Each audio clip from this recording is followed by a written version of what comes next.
Welcome to the Subconscious Reconstruction. Here, we help you reprogram your subconscious mind with the repetition of affirmations that you can listen to anytime to build you up for success in all areas of your life. Be sure to like this video and subscribe to this channel if you would like more videos on setting your mind up for success. Subconscious Reconstruction is gladly brought to you by Standing Points. We're glad you're here.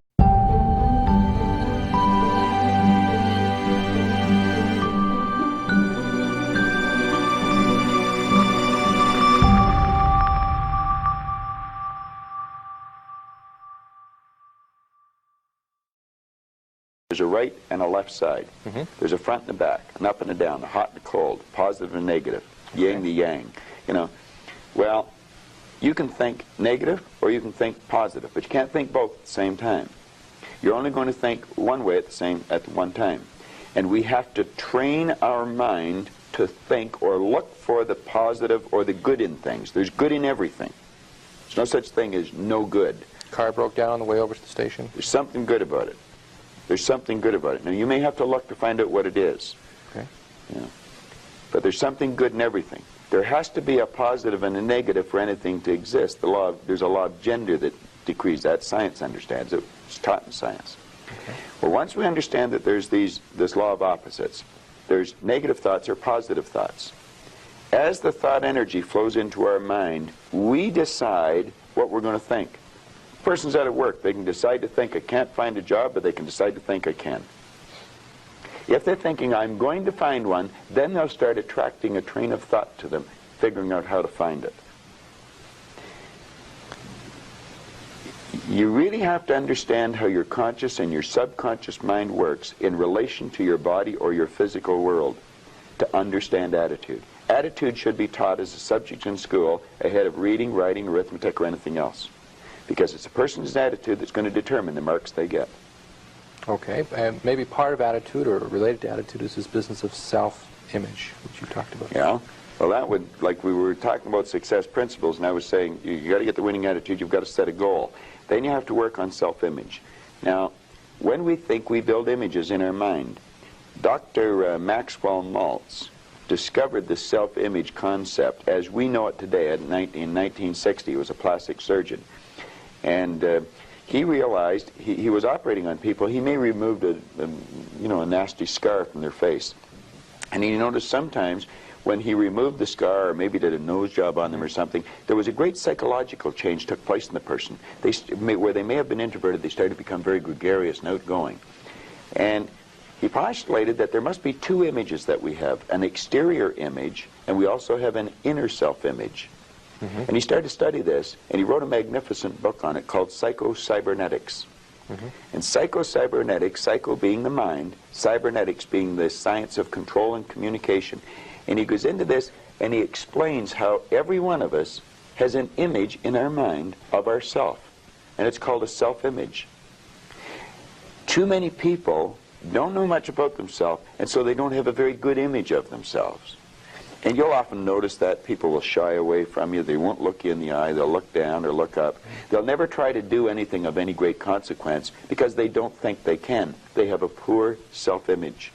Okay. Part of that is because through school we're told about what we don't do well. We failed here, we had low grades, or that we could only be part got of it. 60% Yeah. or whatever. Okay. Yeah. I think there's been a great disservice done with the IQ test in that respect when you're bringing out school. Binet, the Frenchman, back around the turn of the century, invented the IQ test, and then we brought it over from Stanford over here, and we'll test a person's intellect, and then we'll brand them good, bad, smart, not, and that's not true. We can change IQs by changing self-images. But yes, if we're told we're not very good, you're just like your dad, you're a bum, you're never going to do well, you didn't go to school, you can't win. Okay. Well, that's all false. We can do anything. And we should be encouraging a child. Give them a pat in the back rather than a kick. Okay, what can we do? Members of our viewing audience right now, most of us walk around with some degree of a self-image. Is that fair to say? We all have a self-image. Okay, would you say most of us have a negative self-image to some degree? Well, let's say we can all improve our self-image. Okay. I don't care how good your image is, you can improve it. Okay, how can we improve it? Something specific. How can we go about making our self-image more positive? Well, Again, you know, you're getting into a whole day seminar. If I could give you just a simple tip on it, if a person would sit down and let their body relax, totally relax, Okay. and then start to visualize in their mind, see themselves the way they want to see themselves. Which may take a good deal of thought, since we're not Well, you sure relax, yeah. I mean, in terms of how we want to see ourselves. Maybe we don't know how we want to. Relate it to something specific. Somebody we admire, maybe, or Possibly. somewhere we'd like to see ourselves down the road. Okay. Yeah, see how you'd like to live your life. See yourself living it that way. Okay. Now, understand that that's a picture in your mind. When you pick up a book, the book is nothing but a picture that an author has painted in words. Van Gogh, the great artist, was asked one time how he did such beautiful work. He said, I dream my painting, and then I paint my dream. To get the picture on the mind, and then paint it on the wall, or on the canvas. Well, if we would relax and build the image in our mind of how we'd like to see ourselves, how we'd like to see ourselves acting in life, relating to other people, our social life, see ourselves in the position we hold, or how we make our sales presentations if we happen to be in selling or something, and then take that picture and describe it, write it out in the present tense. I am so happy now that I see myself, and write it out. Now, a lot of people will laugh at this and say, that doesn't make any sense. It makes a lot of sense. They can't tell you why it doesn't. I could spend hours telling you why it does, and I could explain it in such detail that everyone would understand it. But write out a description of how you'd like to see yourself. Start to read it, and read it, and read it, and read it every day. Carry it around and keep reading it. The one point that all the great teachers, all down through history, have all agreed on, they've been in complete unanimous agreement on it, we become what we think about. Now, it may be fantasy at first, it might even appear to us as being a lie. But if you read it often enough, you'll start to believe it. And when William James said, believe and your belief will create the fact, you will see the person's personality change. I watch people in the seminars, personality change right in front of my eyes. And all they're doing is starting to see themselves different. They're starting to think different thoughts. So our thoughts control our actions? Oh, there's no question about it. No, our thoughts control our feelings. Okay. Our feelings control our actions. All right. And we control our thoughts? Absolutely. Or we can control our thoughts? We can control our thoughts, yes.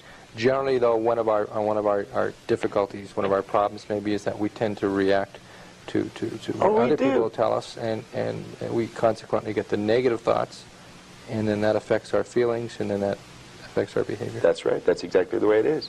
We read the newspaper. Doom and gloom's coming. We just accept it. Doom and gloom doesn't have to be coming.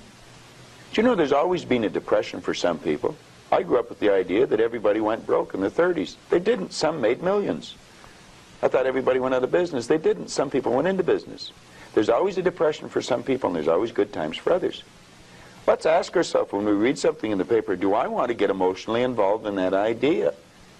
If it's a negative idea, I don't want to get emotionally involved with it. I don't read the paper that often. I do, but I don't dwell on it. You don't get emotionally involved in it when you see other when an idea comes into your mind, whether somebody else tells you or whether you read it in the paper, we should reason with it. Ask ourselves, will that idea help me get to where I want to go?